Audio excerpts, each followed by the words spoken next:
Mighty Morphin Issue 11 and Power Rangers Issue 11, both published by Boom Studios. Boom, boom. Hehehe.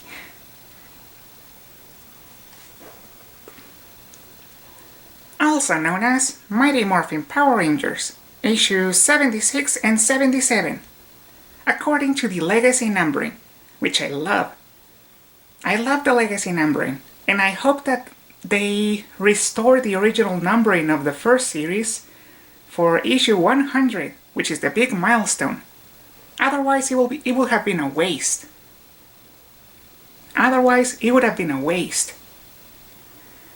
And speaking of which, this month in Rangerville, lots of exciting things happen, along with a few duds.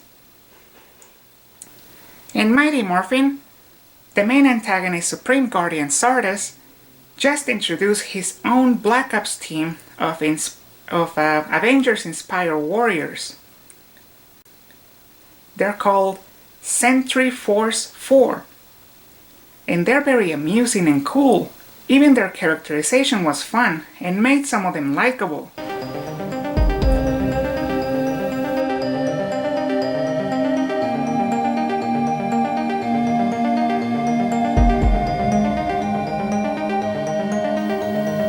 The Eltarian warriors comprising Sentry Force 4 consist of field leader Zeta, who is a very stoic swordsman who even Rocky found way too serious and intimidating.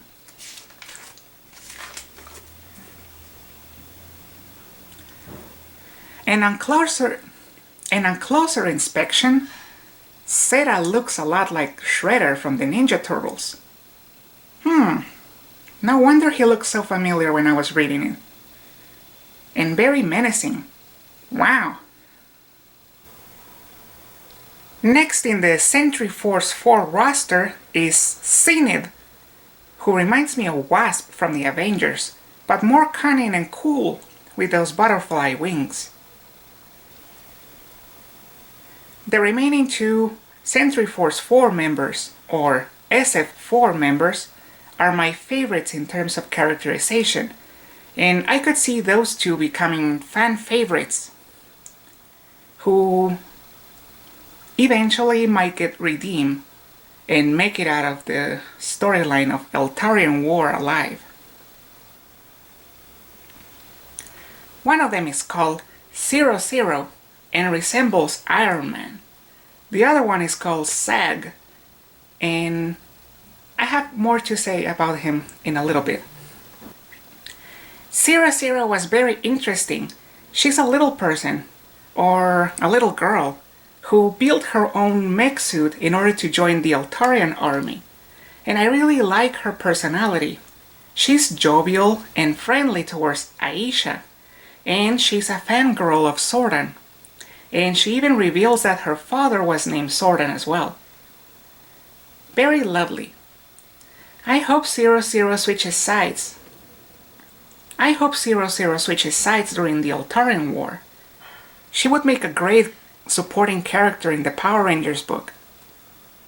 As for the last member of Sentry Force 4, Zag is funny, and surprisingly, he's the best written gay character I've read in comics this year. Yeah, I didn't expect it. Zag's powers are very fitting for his personality. They're fun and reminded me of Nightcrawler from the X-Men. Zag also has a crush on Adam the Black Ranger, although it was done in a very subtle way, more like flirting.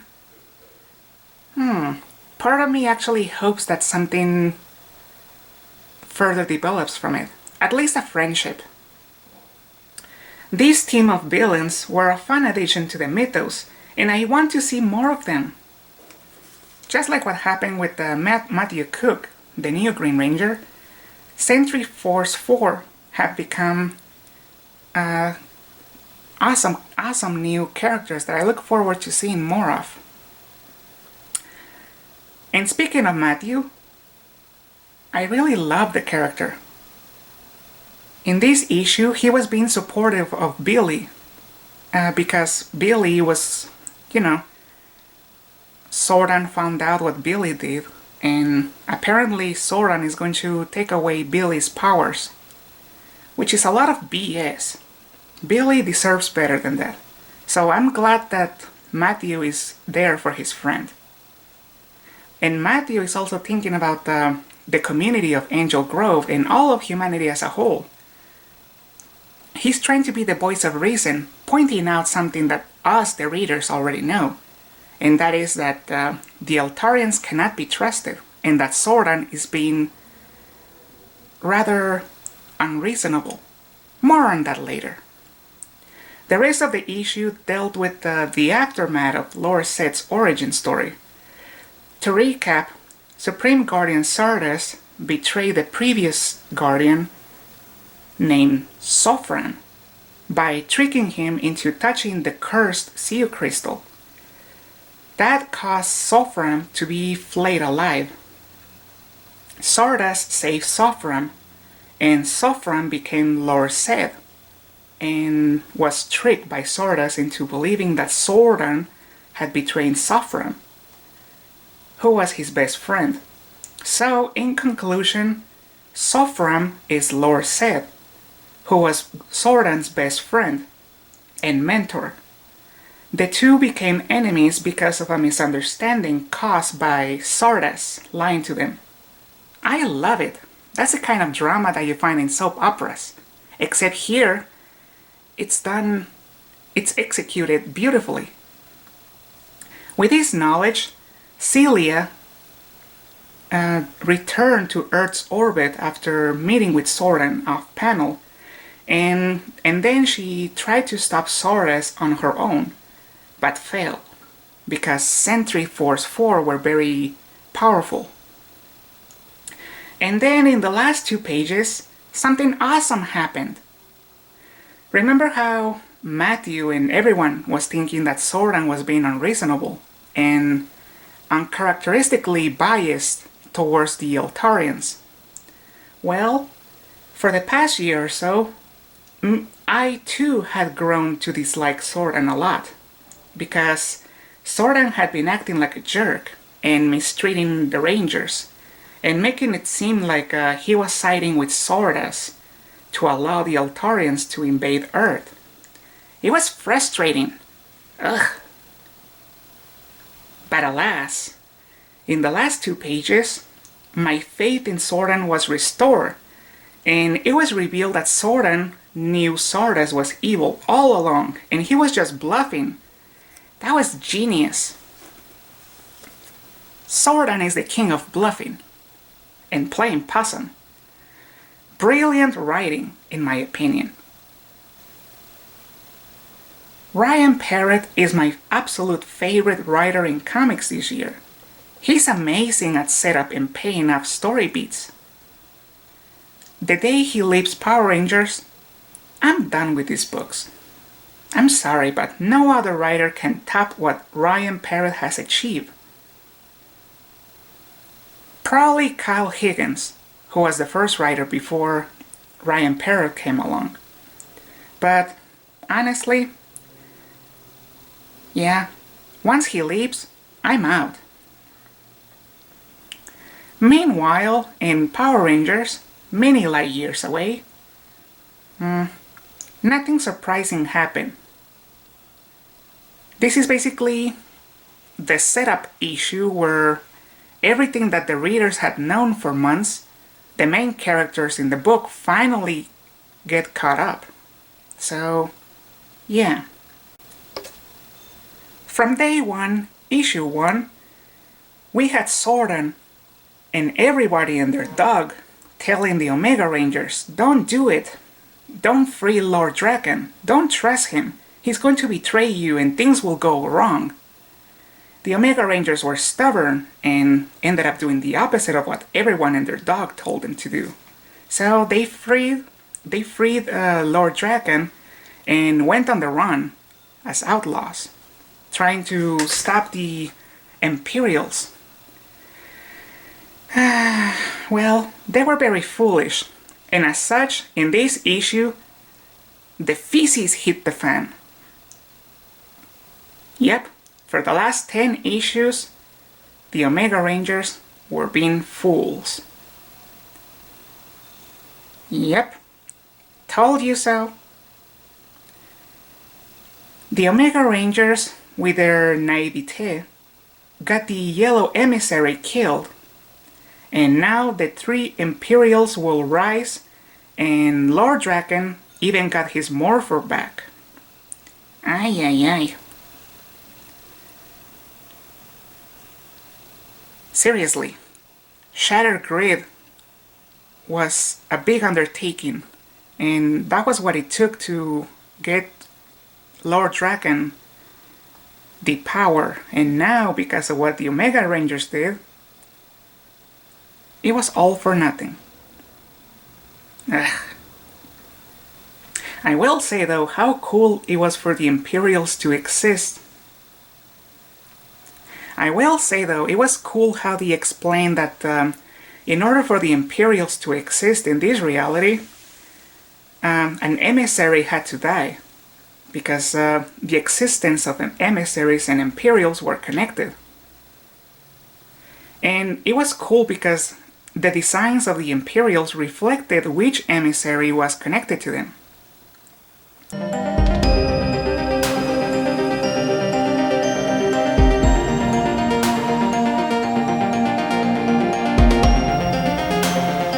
For example, the orange emissary had blue accents, and he was born the moment Kaya killed the blue emissary. And likewise, the green Imperial has red accents, and he was born the moment the orange Imperial murdered the red emissary. And now the last Imperial is the purple one, and that one has yellow accents, and that one was born when the yellow emissary was killed. Kinda reminded me of quantum entanglement, in that whatever happens to one person or object in one dimension happens to the other in the parallel dimension, because they're connected by tachyons and all that stuff.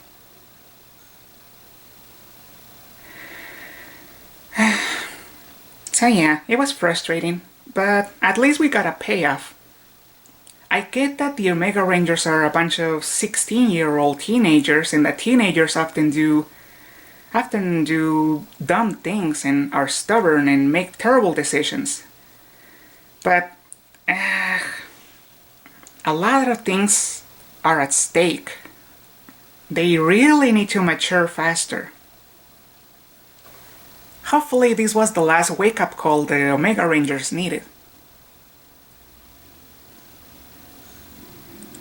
And I appreciate that we are finally and I appreciate that the Omega Rangers are finally on the same page as Zordon's team, knowing about Zardoz being the traitor and being the master of the Imperials and trying to invade Earth.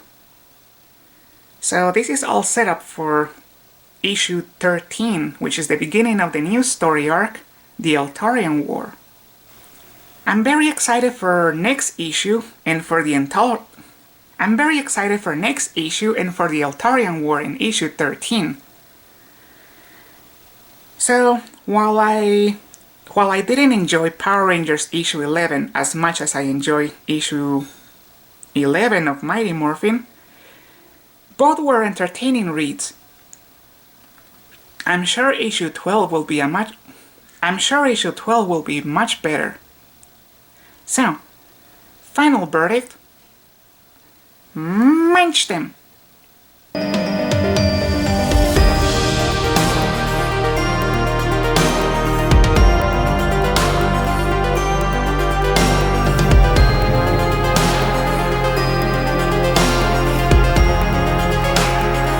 Thank you for watching. See you next time. Au revoir.